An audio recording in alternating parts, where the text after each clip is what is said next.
Okay okay చూడండి friends, గురువారం కదా టెంకాయ కొట్టేసాం. ఈరోజు మేము వేరే ఊరు వెళ్తున్నాం ఫ్రెండ్స్, అందుకనే తొందరగా అయిపోయింది మా పూజ 6 అంతా.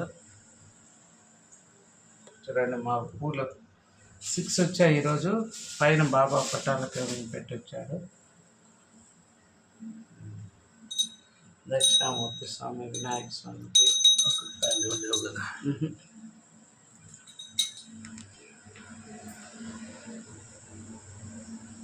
ఆశ్రిత భవబంధ నిర్మూలన